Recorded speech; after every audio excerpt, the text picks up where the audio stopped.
If you are listening to this podcast, it means you're searching for someone who understands you, someone who gets you. You are yearning to be understood and to belong. Welcome to the Someone Gets Me podcast, where we help smart, talented, and sensitive people navigate an often insensitive world. I am Dianne A, your host. My roles as ambassador, author, speaker, and intuitive mentor for bright and talented people are woven into each episode. I have the experience and knowledge to educate and inspire, as I have been there and I understand your unique intensities, sensitivities, and challenges. Welcome.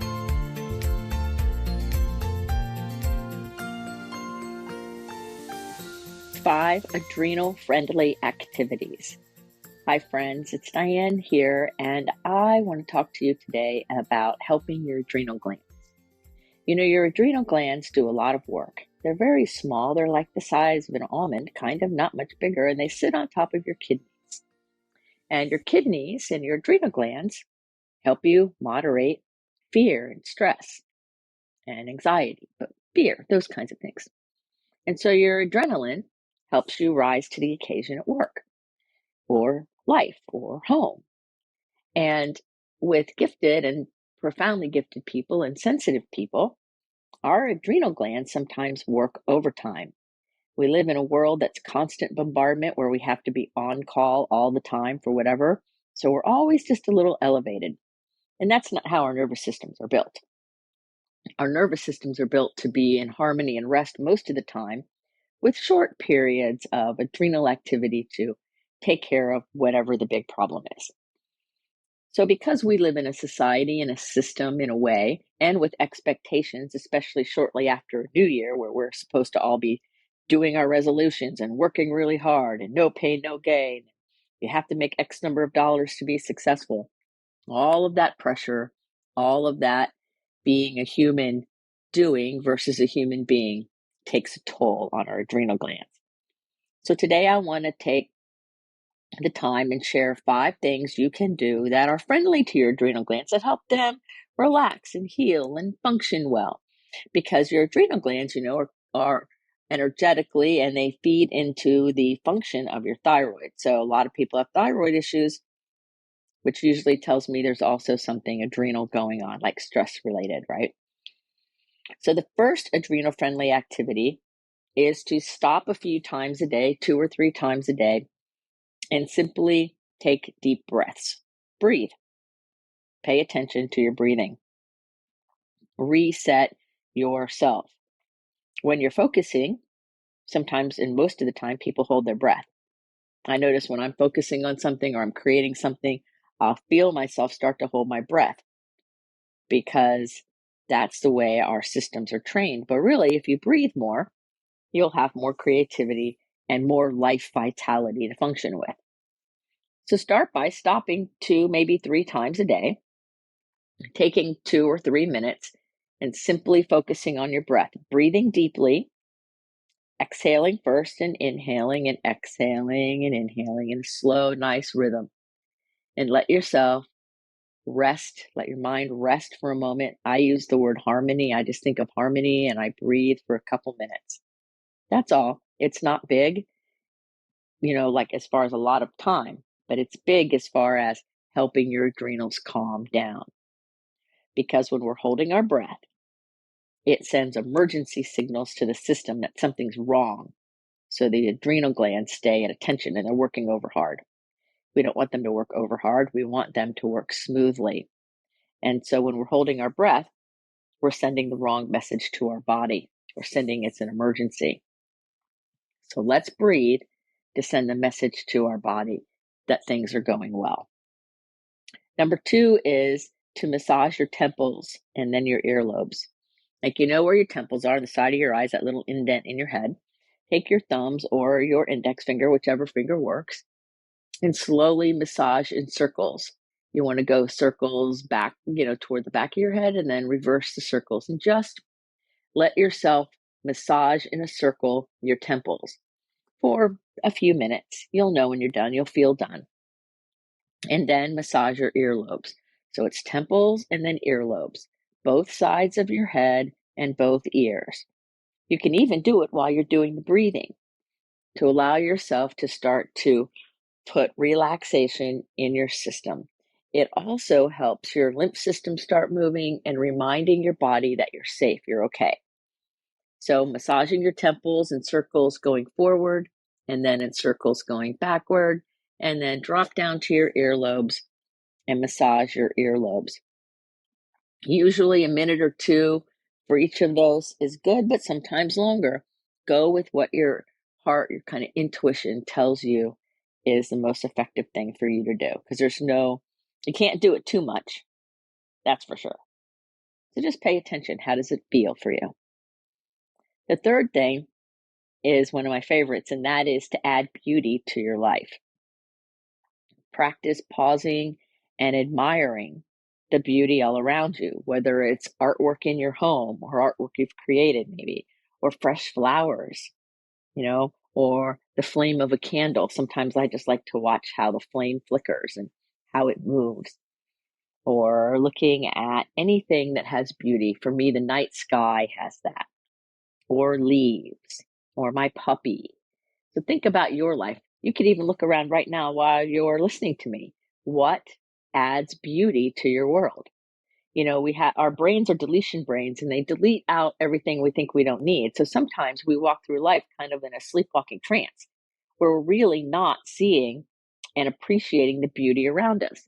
So you slow down a little bit and notice. I was noticing the light going through one of my oil candles. That's the candle itself is clear with red oil in it, and it makes this beautiful red kind of illuminated stripe on my wall. It's beautiful, but I could be going around going so fast that I miss it. So what do you do to pause and admire beauty in your world? You can add beauty if you want to get cut flowers or get really pretty art. And you can also just appreciate what is around you wherever you are in whatever you're doing. It takes that conscious attention to noticing the beauty. Pause and admire beauty. Take a few breaths and just admire it. I make myself smile. I have my little smile on when I'm noticing beauty. Like I was looking at my puppy sleeping the other day, and she was kind of snoring. And so I was just admiring the beauty of her little soul and her little being. And I found myself smiling because it's beautiful. So how can you do that? How can you add beauty in your world and also notice the beauty that's already in your world? The beauty of nature and birds and grass and trees and all those things. The beauty of your own body, your skin, your hands, your feet. The fact that your heart is beating right now as you're listening to me without you telling it what to do. That's beautiful, right? So just notice. Notice the things in other people that you love and admire. That's beauty. And if you see it in them, it's also in you. So there's double beauty. It's everywhere when we open our eyes to it. So we want to start pausing and admiring the beauty all around. The fourth thing is to get out in nature and breathe. That we can't say enough about in the natural world because we're part of it. We're not separate from it like some would like us to believe. And so go out on Mother Earth, on the grass or the sand near you, not the concrete, and stand there in your bare feet. And I know it's winter in a lot of areas, so people look at me funny.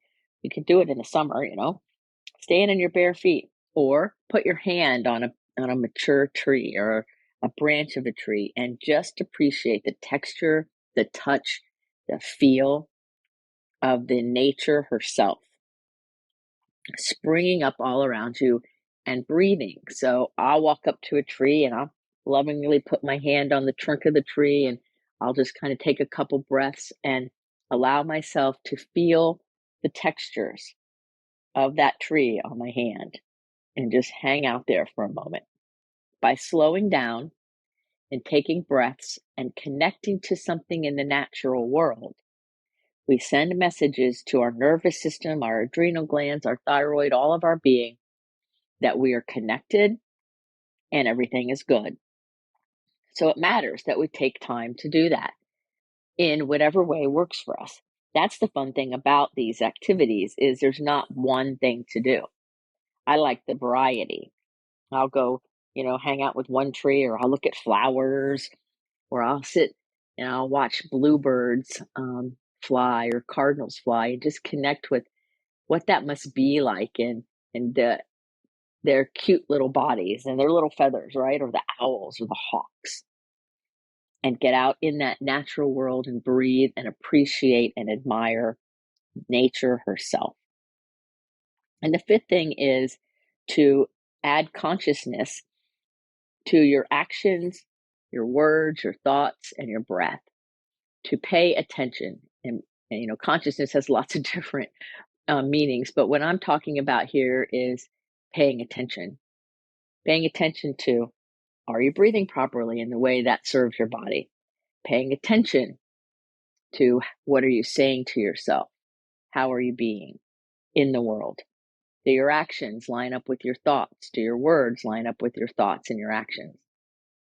Are you, at the end of the day, resting in peace because you're aware of your interaction with the world that day, what you've received, what you've given, and you're paying attention along the way? So for me, being conscious is paying attention and releasing the idea that we have to hurry, hurry, hurry and miss most of the day, or going into sleepwalking mode and just doing what we do because that's what we're doing. And I think we've all done it, where we are driving someplace and then we get there and we're like, oh my God, I don't even remember the trip. How many red lights did I go through? I'm just shocked. We've all done it, where we've been so distracted and not conscious of the moment we're in that we miss it. And we do it in relationships. We do it at work. We do it in relationship with ourselves. We do it all the time if we're not paying attention. So part of helping our adrenal glands and our system feel safe and work more effectively for us and have more vibrancy is to be conscious, is to pay attention. I call it heads up ball. In fact, I worked with a professional football player one time, and we were talking about being conscious and aware in his, in his work on the field and in his training. And he said, well, I have a saying I say all the time. I go, what's the saying? He said, do not let the ball touch the ground. Just don't let it touch the ground.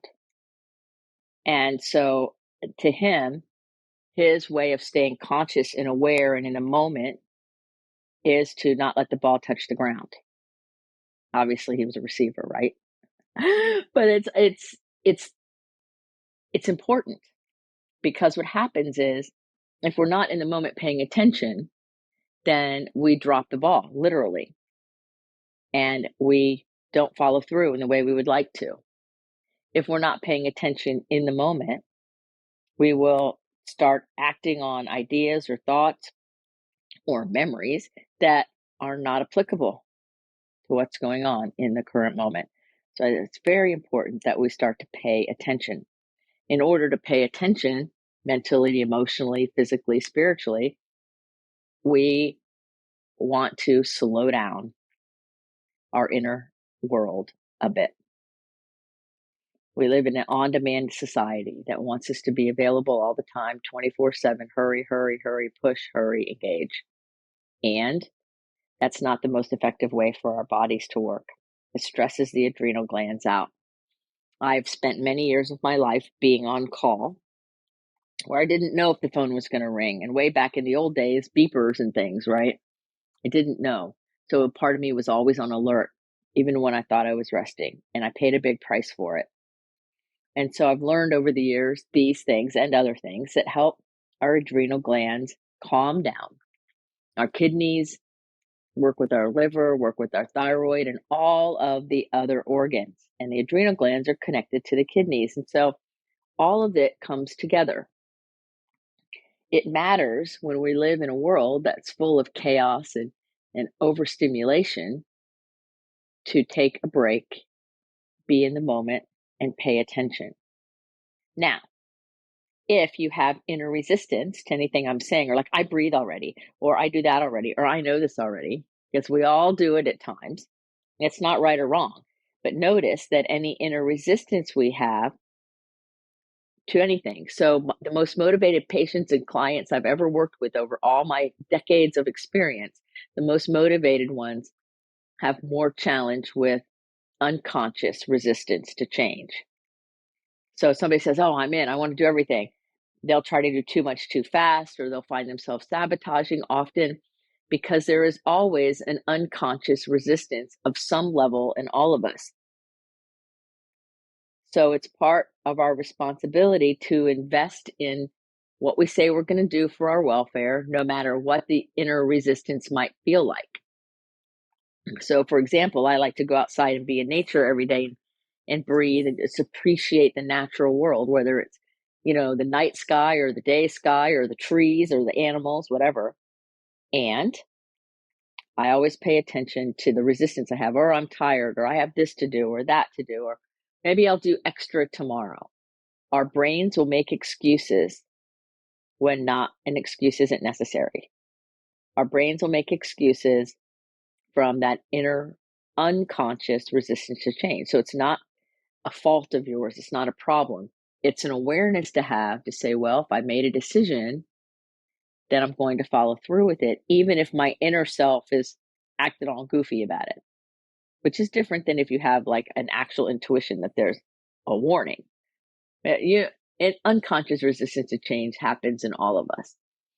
So sometimes our biggest goals can get sabotaged because we get distracted by an unconscious resistance of some sort. So let's start by getting our adrenal glands, especially in this time of year, to calm down so that we can use our executive functioning and our critical thinking in a way that serves us, in a way that works for us. And the way we do that is by breathing and connecting to the world around us, by appreciating beauty, by, massaging our earlobes and our temples and loving our body. You can do all kinds of massage to love your body in all different kinds of ways. And all of it is helpful. And get out in nature.